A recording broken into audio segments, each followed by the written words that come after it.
Speaker, I'd love to start with you. What do you think about this pause of the Afghan visas? And is it something that should only really be the beginning? There are increasing calls of revisiting immigration, revisiting this concept of assimilation, what we can absorb, and whether or not we need something like what happened in 1924. Will, I agree 100%. These are serious times. They require serious policy to address these real issues. The president and the vice president, by the way, JD was right way back then.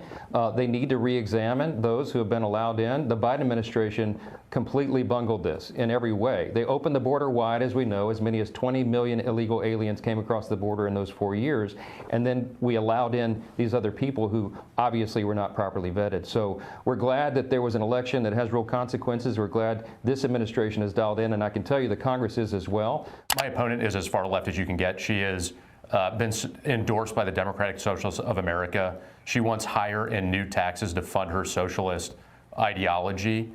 She doesn't stand with police. She wants to defund the police. She wants to abolish prisons. She supports transgender surgery for minors without parental consent. I mean, you just go down the list of the extreme viewpoints here, and they are not viewpoints that are consistent with Tennessee or with America. And that's where this is a very clear distinction. I'm a West Point grad, as you mentioned. I served in Iraq and Afghanistan as a helicopter pilot, was a small business leader here in Nashville, and served in Tennessee state government as a leader, still serving in the National Guard. Real world boots on the ground leadership experience that we're going to take forward to fight on behalf of America first. Yeah, a special election is a strange animal in politics. They're often way off. It's not a bellwether for anything. But this is a deep red district, and Matt should win.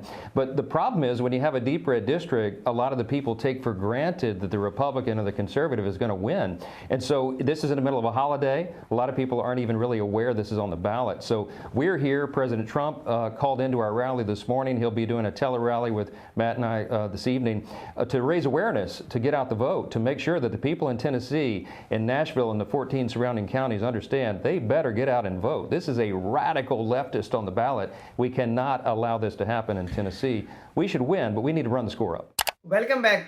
Guys, you really need to hear this. What Speaker Mike Johnson just said about Afghan refugee vetting and America's security is honestly shocking.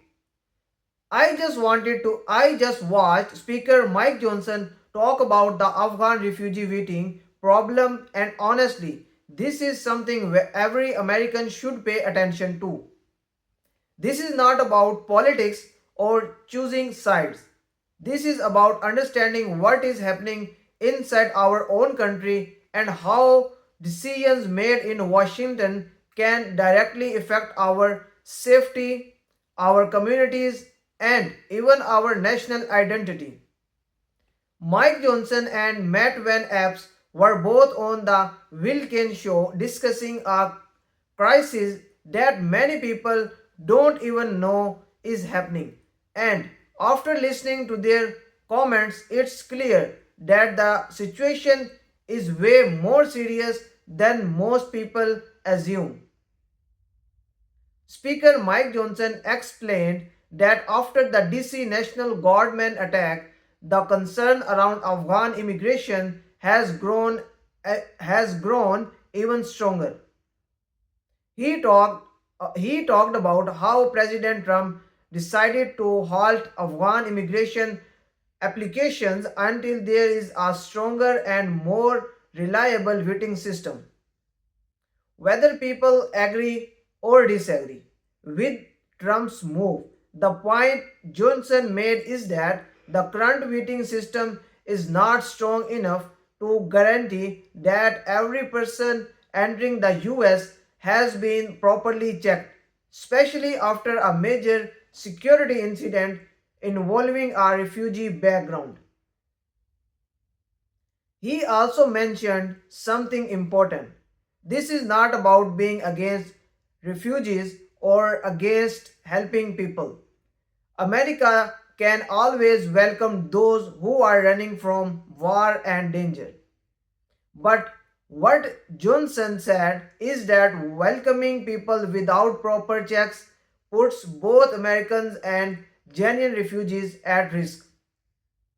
If dangerous individuals slip into the country because of weak vetting. It threatens national security and in,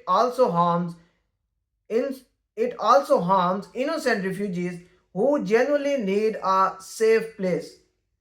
That is why he believes the process must be stronger before continuing. Matt Wen, add, Matt Wen added to this by talking about assimilation. He said that bringing refugees to America is not just about giving them a home, it's about helping them adjust to American values, culture, and laws. He mentioned that without proper assimilation programs, many refugees feel disconnected, isolated, or lost.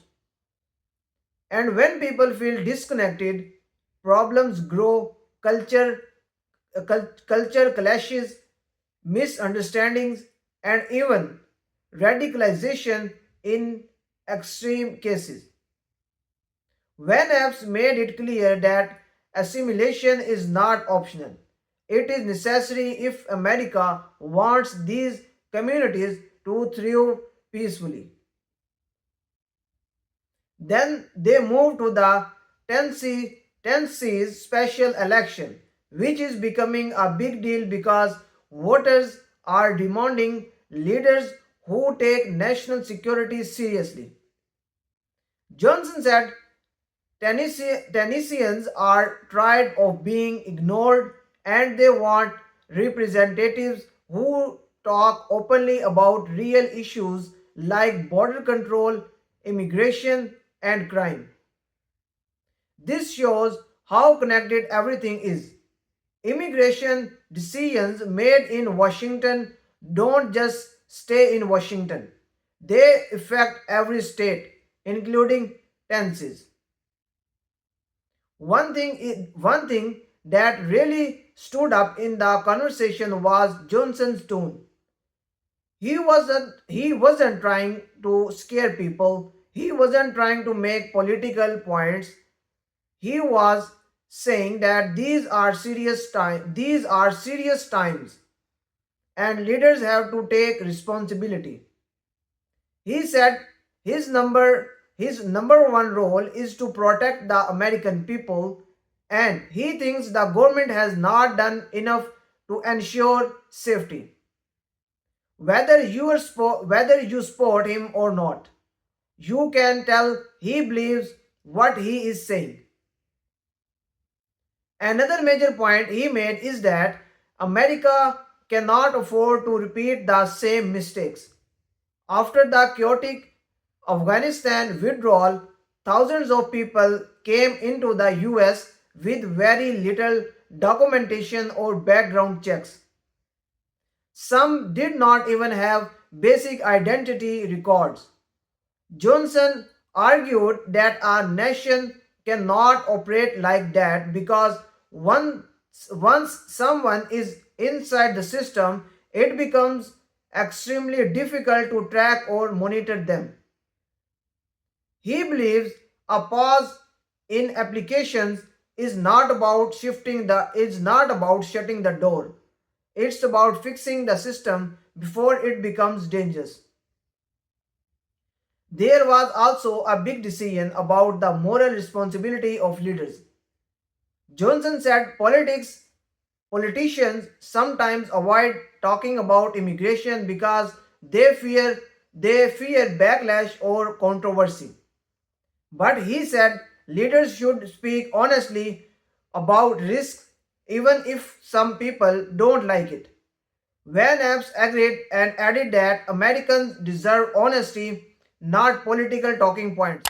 What I found most interesting is how this topic connects to everyday Americans. This is not just a Washington debate. This affects school, local communities, jobs, and safety.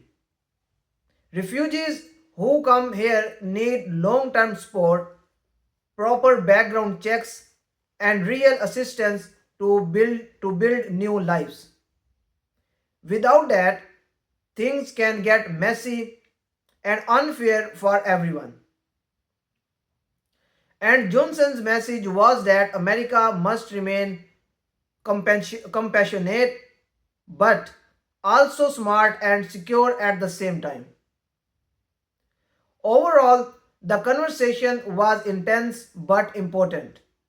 It raises big questions. How should America protect itself? How should America welcome refugees? How can the country avoid another security incident? How can we help refugees adopt so they don't feel lost or left behind?